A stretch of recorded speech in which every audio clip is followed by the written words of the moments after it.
Olá, muito bom dia, muito boa tarde, muito boa noite para você que acompanha o podcast Fractais. Eu sou Alexandre Valverde e você está aqui com Dani Dutra. Tudo bom, Dani?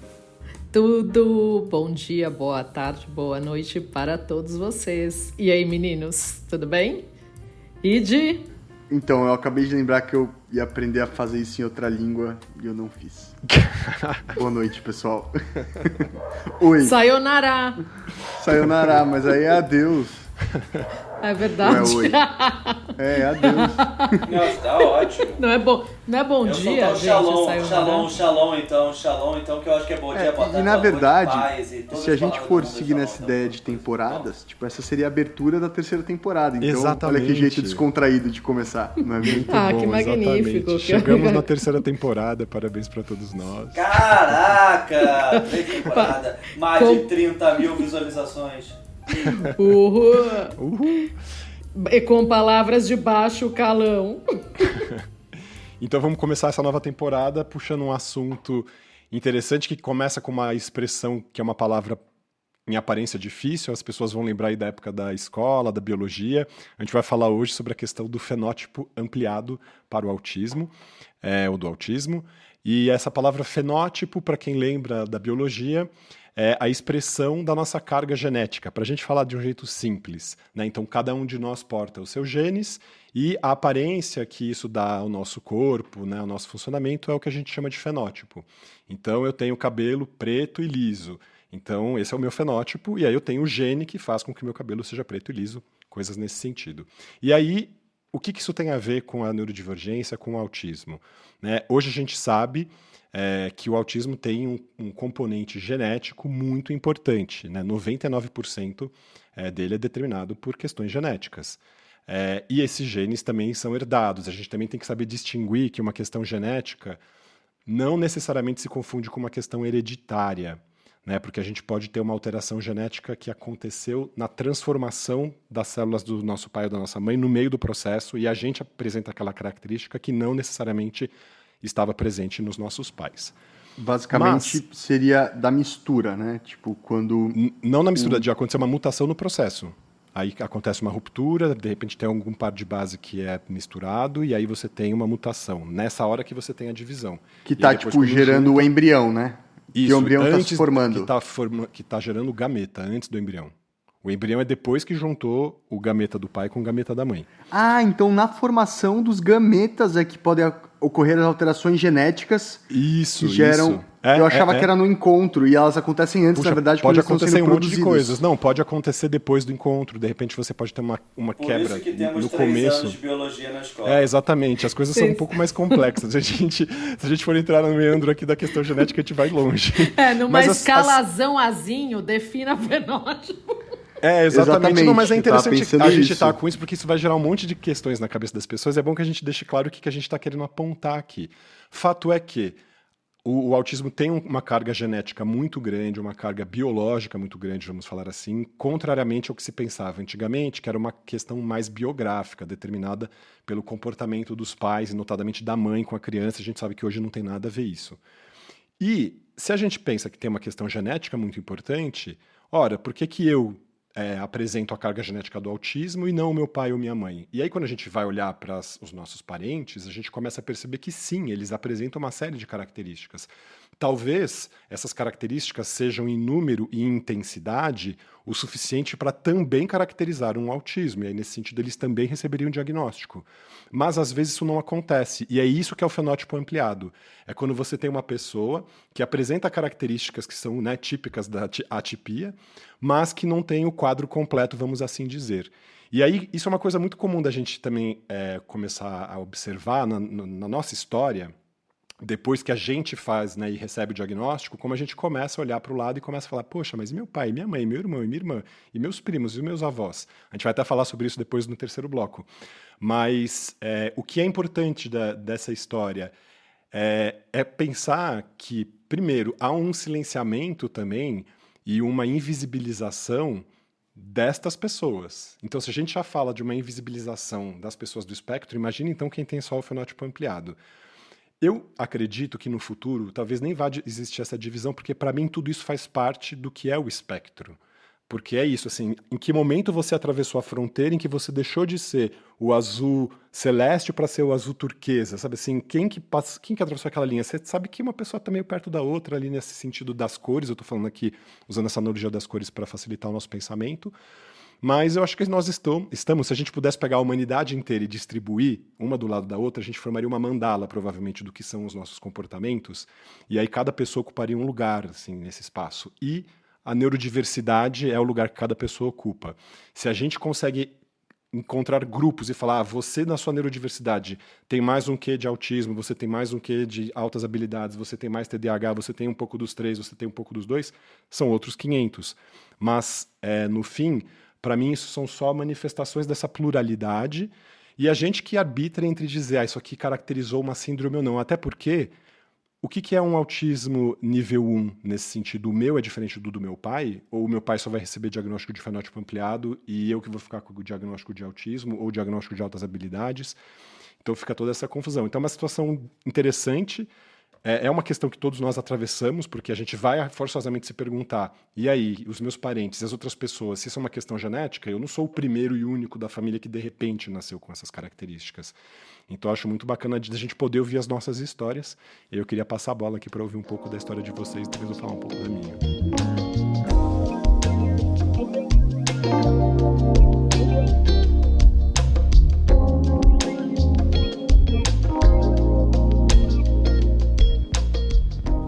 Mas, Ale, eu queria fazer uma pergunta. Tem, assim, até pensando aqui nos nossos ouvintes, se tem como é que a gente forma a nossa visão de fenótipo ampliado? Assim, vamos chamar de quantidade, não é quantidade, né?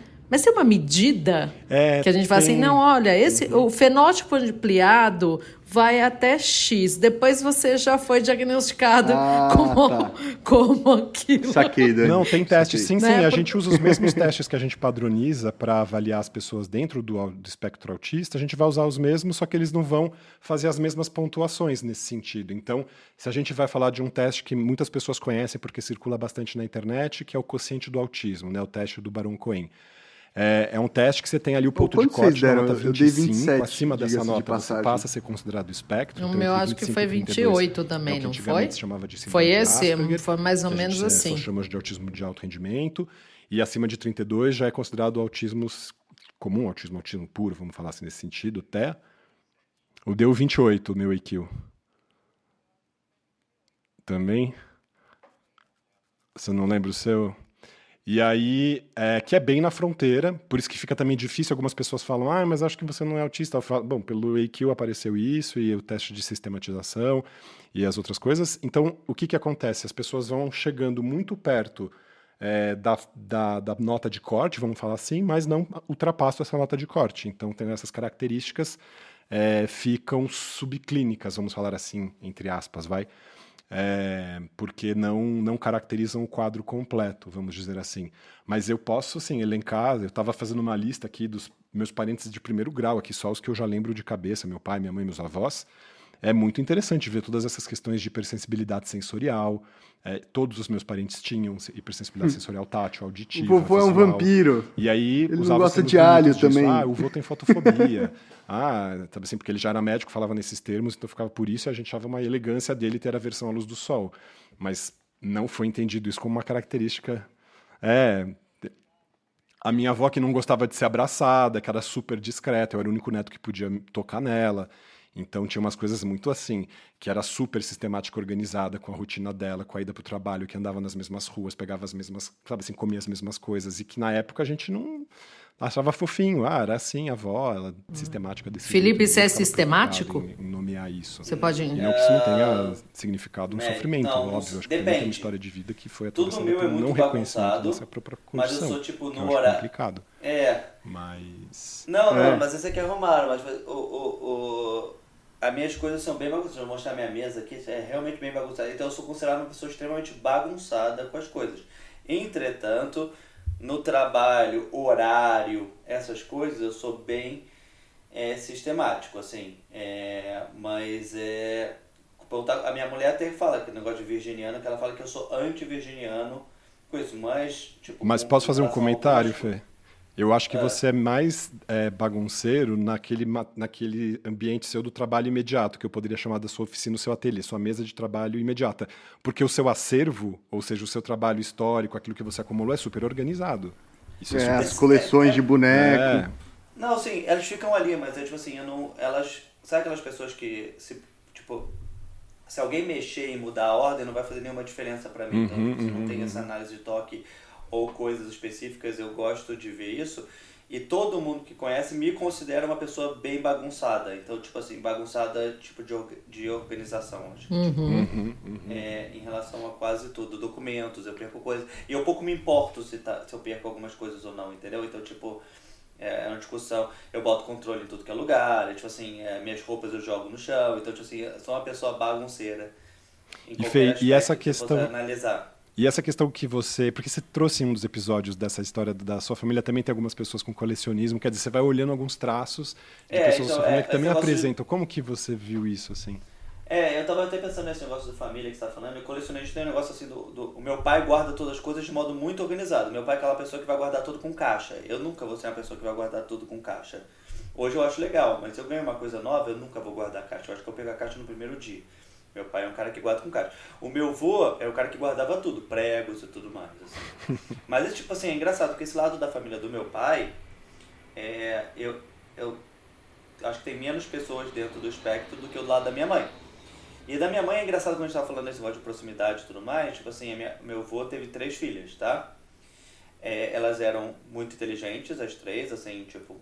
Mas elas casaram com pessoas muito mais inteligentes que ela, então, tipo assim, tem aquele negócio de iguais se aproximam, a gente pode falar do genético, fenótipo, tudo, mas tem o efeito também de, tipo, você é desse jeito, a chance de você se relacionar ou casar com alguém muito parecido com você e isso ajudar no quesito genético é gigantesco. Então, tipo assim... Mas posso fazer um parênteses, Fê? Sim, claro. No sentido de que, às vezes, eu acho que em outros contextos, e já estamos aqui no nosso segundo bloco falando sobre reconhecimento da nossa família, né? E aí você começou a falar disso, de pessoas inteligentes se atraírem por pessoas inteligentes.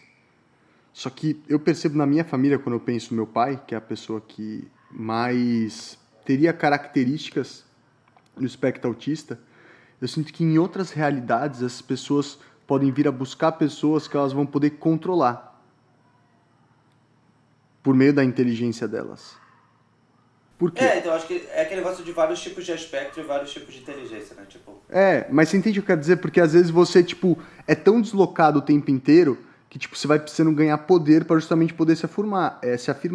E esse poder, ele se expande numa esfera emocional e intelectual também, como uma forma de masking, né? Como, tipo, uma liderança, vestir uma assim. máscara que te fazem obrigar a te aceitar. E é muito difícil você conseguir fazer, pelo menos comigo, eu sinto essa máscara se segurar. Quando você se depara com alguém que realmente, tipo, compartilha das características com você, essas máscaras caem, inevitavelmente.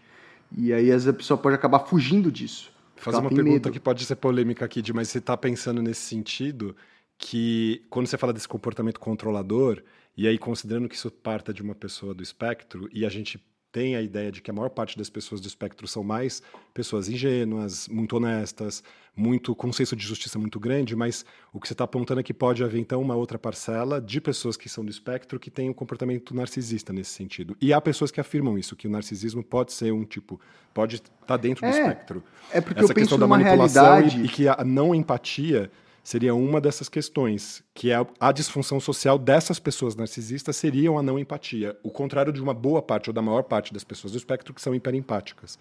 Exatamente. E o que é interessante, na verdade, acho que isso passa por um contexto social. Do tipo, por exemplo, quando eu paro pra pensar uma pessoa que nem meu pai, é uma pessoa que veio de uma família do interior de São Paulo, que, tipo, não tinha acesso a esse tipo de conversa. Então, o diferente é um problema. O diferente é um problema. Tipo, a pessoa que...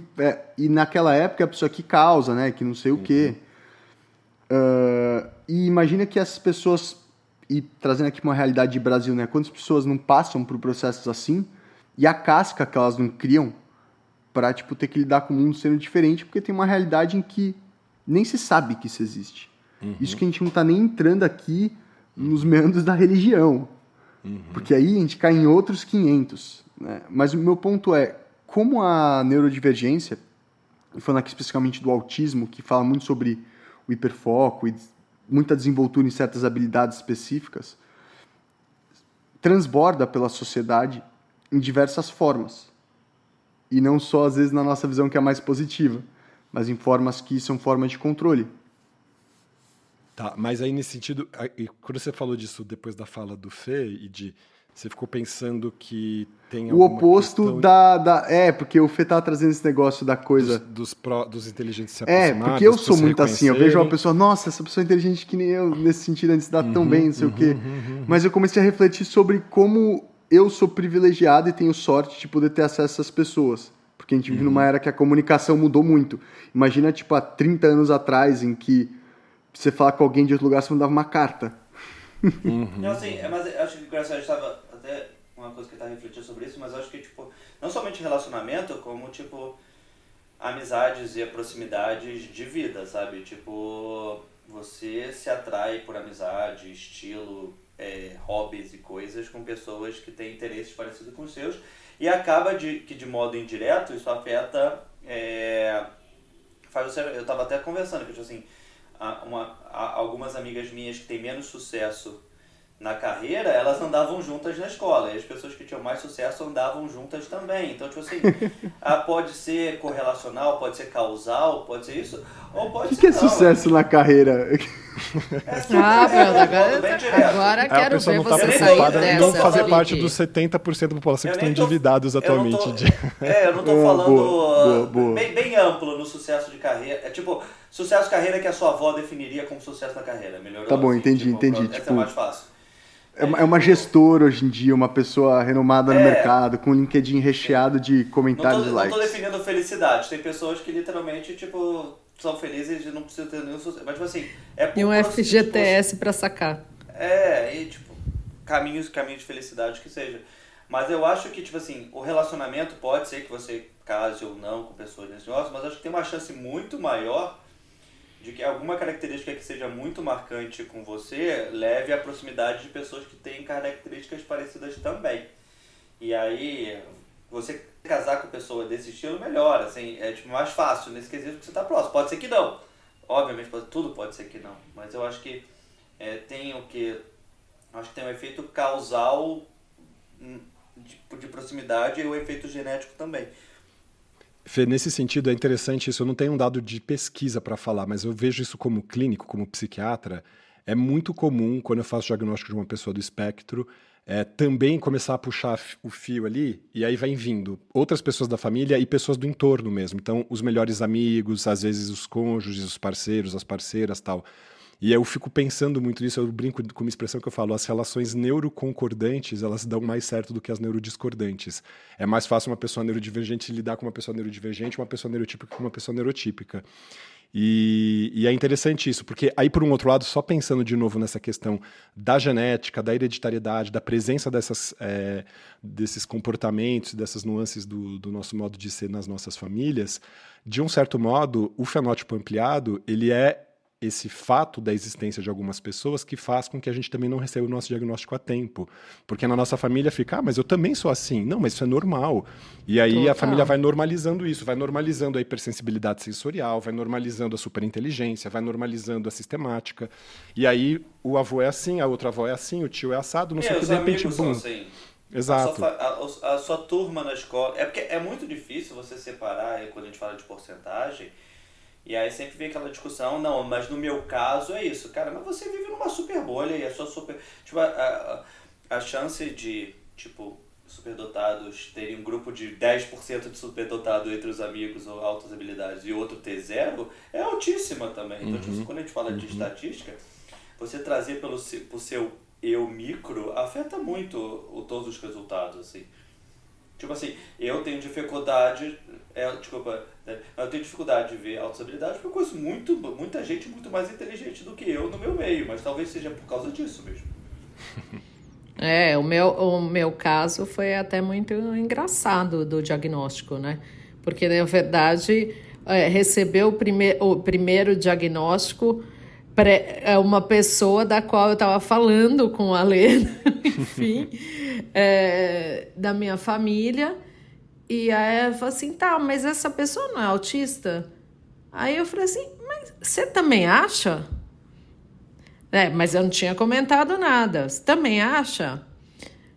Aí ele falou assim, então, mas veja bem.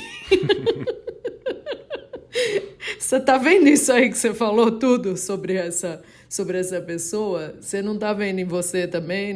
Você não tá com essa autopercepção? E aí caiu uma ficha muito louca, né? Que era uma coisa muito óbvia. Era completamente óbvio, mas nunca sequer tinha me passado pela cabeça. Uhum. Nunca. Foi muito engraçado. E a partir daí, acho que desse lugar, eu comecei a identificar outras pessoas da minha família várias questões, né? Daí eu já estava querendo achar uma família inteira do espectro autista. Comecei a conversar com uns primos meus, né? Aí todo mundo já se autodiagnosticava também. Falava assim, nossa, por isso que a gente tem esses papos estranhos, né? Por isso que a gente faz assim, faz assado. E uma das coisas que eu lembro, que eu comentei até aqui antes, é que o meu avô, eu tenho uma lembrança dele, né? Porque como a gente se reunia na casa dos meus avós todos os domingos, o meu avô, ele não suportava que a gente falasse, supostamente, para ele era alto. E ele usava um aparelho, né, no ouvido e tal. Eu sempre achei isso do meu avô como uma rabugice, né? Assim, não sei, como se ele fosse rabugento, né? Nunca podia imaginar que era uma hipersensibilidade sensorial, provavelmente. Uhum. Né? Não está mais aqui também, não saberemos nunca. Mas você começa a reconhecer assim coisas pequenas no entorno e aí de repente também você passa por esse período de diagnosticar todo mundo, né? Que eu não sei vocês, eu já diagnostiquei assim, nem sei quantas pessoas, mas eu guardei para mim, tá, Alê? Eu também. Ou encaminhei para você. Eu sempre guardo, assim, mas é interessante porque a minha namorada é psicóloga, então ela sempre fala, olha, cuidado para não ficar não sei o quê, mas eu falo, você não tá entendendo, é uma coisa tipo, eu não tô falando que a pessoa é. E aí, já trazendo o nosso último bloco, que é o bloco 3, uma coisa interessante sobre o diagnóstico em si e essa coisa de a gente buscar essas características em comum. Quando eu fui diagnosticado e fiz o teste, minha reação foi fazer esse teste depois com a minha namorada e ver as respostas dela. E foi muito interessante porque várias respostas eram muito parecidas com as minhas. Eu falava, nossa, caramba, como que você faz isso também? Você deu tipo essa nota pra isso, não sei o quê. Só que aí quando eu fui ver o resultado do teste dela, deu tipo, sei lá, 10, muito fora, entendeu? Nada dentro. Eu falei, caramba, que doido, cara. Tipo, isso é a prova, isso mostra o que é neurodivergência, entendeu? Eu não sei como que são os pesos que eles dão para as respostas ali e tudo mais, mas o ponto é, uma pessoa neurotípica respondeu a parada na minha frente e eu tive vários fatores de identificação. E nesse sentido, Dani, eu tô trazendo essa coisa, porque essa coisa a gente reconhecer nos outros. As pessoas tendem a ver esse reconhecimento como algo negativo, como a banalização do diagnóstico. Uhum. Mas eu tendo a ver isso como a humanização do diagnóstico. É tornar ele humano. Eu também sou a favor do autodiagnóstico, Idi. É, Porque a gente começa a também observar e fala, cara, você é como eu, assim, eu quero te mostrar isso, eu quero te abrir os olhos para essa questão, porque é o teu comportamento. E exatamente porque não é uma doença e não precisa ser um apanágio médico fazer o diagnóstico, eu acho que é uma obrigação quase ética nossa, de falar, cara, eu tô te reconhecendo. Mas você percebe uma dificuldade. Mas assim, e aí, como é que vocês veem essa questão do autodiagnóstico nesse sentido e esse papel de todo mundo virar meio que psiquiatra, então, e sair fazendo diagnóstico de autismo geral, assim? Como que vocês ouvem isso e veem isso? E vivem isso, né? Acho que tem uma questão da gente não querer rotular, né? Para mim, por exemplo, eu tenho uma crença que se mais para frente a gente for olhar a toda a população, vai ser realmente uma população neurodiversa geral e a gente vai fazer aqueles agrupamentos como você mencionou no início, né? Como se fosse uma mandala e tal. Então, desse meu olhar, eu fico muito tranquila em fazer esse diagnóstico, porque não seria um peso. Mas, justamente, eu não falo porque para quem ouve, para quem não está nessa discussão que nós estamos há um tempo, não Exato. estudou o que a gente estudou assim, não que nem o Alê, obviamente, mas não olhou um pouco mais para isso, a pessoa não tem essa consciência. Então a pessoa fala, como assim você está me diagnosticando? E para mim, outro dia eu falei pro cara, você tem TDAH. Tipo, para mim era super óbvio, mas não era assim uma coisa pesada. Aí depois eu tive que pedir desculpar. Nossa, entendeu? Sério? Porque pegou mal pra ele. Assim, mas Não, você pode não fazendo pegou serviço mal, pra ele, mas eu você falei, me ligou pra gente, olhar. a pessoa. Pra mim era óbvio. Mas assim, tá, mas eu não sou médica, né? Sei lá, o cara de repente é hiperativo, não é nada disso. E provavelmente é isso. Aí eu pedi desculpa. Mas é que isso é o que os médicos fazem, eles criam teorias. A diferença entre o médico e a gente é que ele tem as ferramentas e os caminhos mais fáceis para confirmar as teorias que eles geram. Mas muitas vezes as teorias vêm de uma percepção e percepções empíricas, de observação. A gente tem um pouquinho mais de arcabouço intelectual para pensar, vamos tentar por aqui, porque a gente sabe que outros caminhos não deram certo. Mas também, assim, a gente está meio às cegas. Também não é assim, nossa, que vantagem nós levamos. É porque às vezes a galera acha que, tipo, diagnóstico é tipo uma grande magia, que você tem que passar por uma faculdade de medicina gigantesca para, tipo, ousar ter um palpite para falar, olha, você podia passar com um psiquiatra ou com alguém para, tipo, investigar isso. Acho que pode ser legal. Tá tudo bem, entendeu? Você não diagnosticou a pessoa. E a galera fica, tipo... Não, mas ainda, eu não tô nem falando da questão de uma pessoa apontar outra como autista, mas aí a gente tá falando até do autodiagnóstico, que também é uma realidade de muitas pessoas. Eu diria que até que da maioria das pessoas que recebem diagnóstico são pessoas que fizeram esse percurso extremamente doloroso de se questionar e começar a buscar respostas para as próprias angústias até chegarem a esse ponto e falarem, caraca, então é isso. Porque as pessoas têm a impressão de que autodiagnóstico é assim. Abri um dia o Instagram, pulou uma historinha, falei, gente, olha só, me identifiquei, sou autista. Não, né? Ninguém faz autodiagnóstico assim. As pessoas fazem autodiagnóstico depois de muita legal busca, de sair falando de muita por procura, aí, né? de muita indagação, de muito sofrimento, de muita interrogação, de muita autoobservação. Não é uma coisa assim tola, frívola, de jeito nenhum. Por isso que eu sou favorável ao autodiagnóstico. Eu reconheço essas histórias. E eu acho que as pessoas têm a dignidade de poder olhar para si e falar, me reconheço aqui. E acho que a gente deveria depois encaminhá-las para um serviço que faça o diagnóstico oficial para elas se beneficiarem das questões legais nesse sentido, porque elas precisam dessas proteções, sem dúvida. E aí, nesse sentido, sim, precisa ser uma pessoa com reconhecimento social para isso, porque fez um percurso profissional para poder diagnosticar. Tá tudo certo. Mas eu acho que o início dessa história, desse périplo, né, desse itinerário, passa pelo autodiagnóstico, sim. Começa pelo autodiagnóstico. A pessoa um dia falou, putz, será que? É que é muito interessante. E isso vem de uma relação, na verdade, com a psiquiatria. Tipo, hoje tem uma relação de psiquiatria como doença. Então, tipo, a pessoa tem que chegar num estado de crise para consultar um psiquiatra. Quando, na verdade, porque não é legal você estar se investigando e falar, putz, será que eu tenho essa característica ou essa característica e ir atrás de um psiquiatra? Isso não é algo visto, não é bem visto socialmente.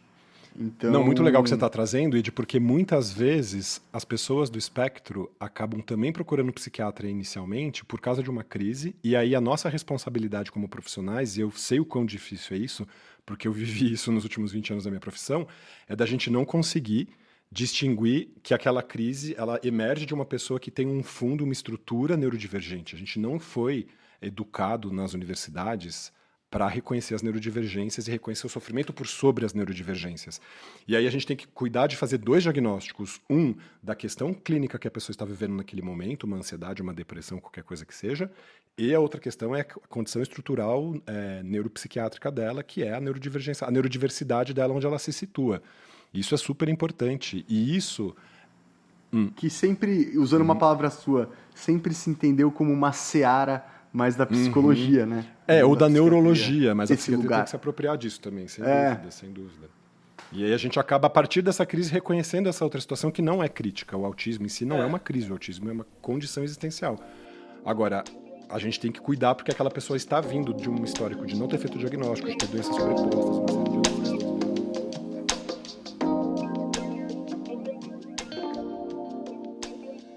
Eu só tava pensando no quesito que, tipo assim, quando eu falo diagnóstico, eu nunca diagnostico no quesito autismo, tá?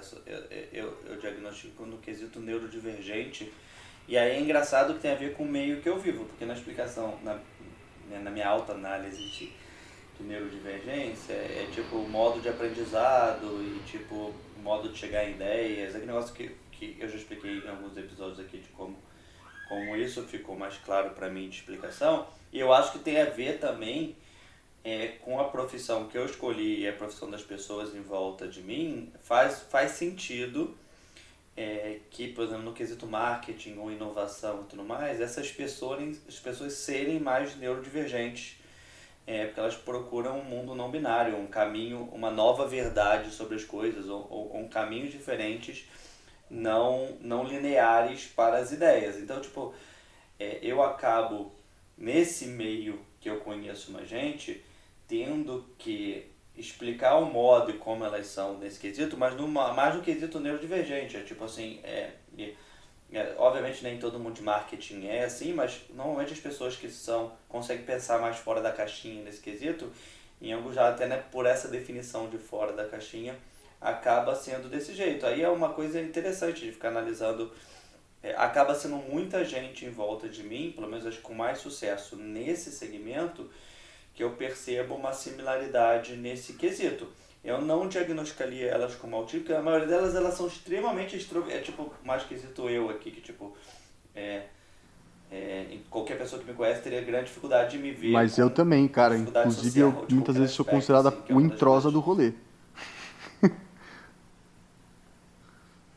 Não, mas tudo bem, mas você que eu não considero, Que é uma não, característica muito simples Então, para tipo, ver essa dificuldade de sociabilização em algumas pessoas quando a gente não tem dificuldade na lida imediata social, é que a gente não consegue fazer perdurar as amizades. Então é aquela coisa, você continua amigo daquela pessoa enquanto você está no colégio com ela. Aí você saiu do colégio, foi para a faculdade, os amigos do colégio ficam no passado e você faz os da faculdade. Aí acabou a faculdade, você não frequenta mais aquelas pessoas, vira aquela página. Não é zero o meu caso. Não, então. E aí tem aqueles outros que você vai mantendo ao longo, aqueles poucos que vão sobrevivendo ao longo da vida, assim. Mas de um modo geral, se a gente começar a olhar, se a gente não tem dificuldade de relacionamento imediato ali na cena, a gente pode ter dificuldade de sustentar essas relações e fazê-las perdurarem.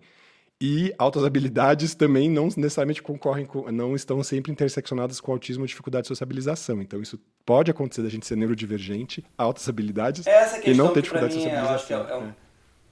Essa questão de tipo é que o espectro é uma coisa tão ampla que é a parte mais complicada para mim de qualquer diagnóstico que faça. Porque eu diagnosticar uma pessoa pode ser completamente diferente do Ale diagnosticar uma pessoa, da Dani e o Id diagnosticar a pessoa. Tipo, mas eu não considero que eu diagnóstico ninguém. Tipo, basicamente eu falo. É dessa impressão, essa sensação geral que você tem. Ah, tá. Aqui o pessoal assumindo em rede pública desse assim, estou fazendo a prática ilegal da medicina, né? Que isso? Pelo amor de Deus. O máximo que aconteceu de longe foi tipo assim, olha, se eu falar alguma coisa sobre neurodivergência, tem várias coisas que passam por isso, TDAH e por aí vai, algo muito mais leve do que você pode pensar.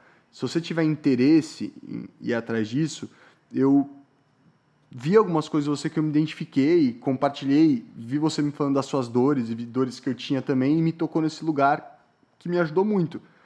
Eu não estou falando que você tem nada, que mas maduro. Se você tiver interesse, eu posso te indicar para alguém. Aí normalmente eu passo o contato. Obrigado, Ed. Mas o ponto é, pelo menos que eu entendo como diagnosticar alguém, se eu venho a tomar uma ação, ela é assim, porque eu entendo o peso. E aí, Fê, você é um objeto de estudo muito interessante, porque você está no meio executivo, né? Falar isso pode ter um peso da pessoa se sentir diminuída no meio de trabalho. Não, mas eu falo de modo zero diminutivo, na verdade. Então, tipo, as pessoas... A percepção da própria pessoa, né? Porque tem uma coisa competitiva. Você dá uma carteirada dessa, eu sou altas habilidades, a pessoa pode ficar se sentindo inibida nesse sentido, né? E às vezes a gente fala... Ou falar que a pessoa tem alguma coisa, né? Chega a falar, então, fulano talvez tenha tal comportamento porque acho que ele tem uns traços de autismo, vou falar com ele. Putz, entende o que eu quero dizer? Não, mas eu nunca uso isso porque, tipo assim, até eu tenho essa...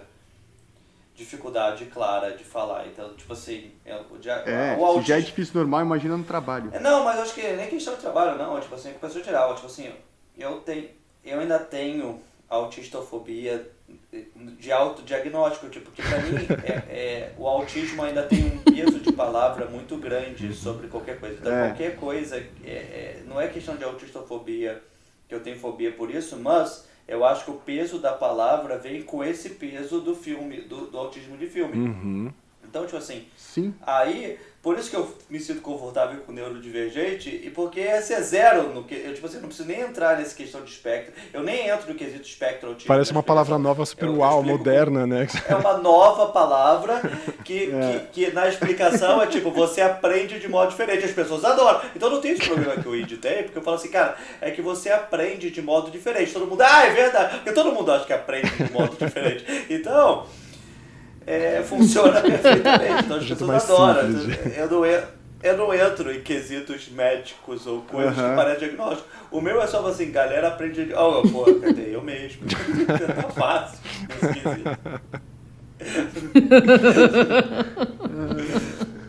Você pensa diferente, né? Eu falo, nossa, o seu pensamento é não linear, como o meu, muitas vezes. Eu queria muito poder... Já puxando até pro fim aqui, galera, que acho que a gente já tá mais descontraído, mas queria muito poder voltar no tempo de quando eu trabalhava na XP, com a visão que eu tenho de mim mesmo hoje. E como eu ia, tipo, olhar as pessoas, aquele ambiente insano, né? Tipo, claro que não o Lobo de Wall Street, mas imagina que o Lobo de Wall Street é um clichê daquilo, né? Tipo, a hipérbole daquilo, mas a essência tá ali. Sim. Tipo, é a mesma vibe. E aquelas pessoas, cara, tipo, a galera ficava andando com o fone de ouvido, falando com o cliente, porque o fone sem fio, né? E não sei o quê, e aí você olhava no espelho e tal, e todas as coisas aconteciam. Você queria sair diagnosticando todo mundo, né? Não sei, mas tipo, até pode ser, inclusive, galera, um tema para um próximo episódio. Situações, como nós achamos que nós veríamos situações marcantes na nossa vida se tivéssemos a visão da nossa neurodivergência como temos hoje. Pegar belas histórias. Isso. Legal, boa ideia. Tipo, pegar belas histórias. Que nem eu contei da XP, falei, olha, boa. falei a cena aqui e tal, e tipo, já deu pra imaginar, né? Várias coisas. Vocês provavelmente têm histórias assim. Depois a gente devia ter avaliado o fenótipo ampliado Eu em acho que personagens esse de é um tema filme. interessante. Tipo, o Lobo de Wall Street. Eu não lembro o nome Jordan dele Belfort. agora. Mas Muito enfim, bom o que vocês acham? Acho Fala pro episódio de celebridades mesmo. Esse Tipo, uma coisa mais... Depois tem que defender Contar isso. que o não Messi ficar é só autista sempre. exatamente.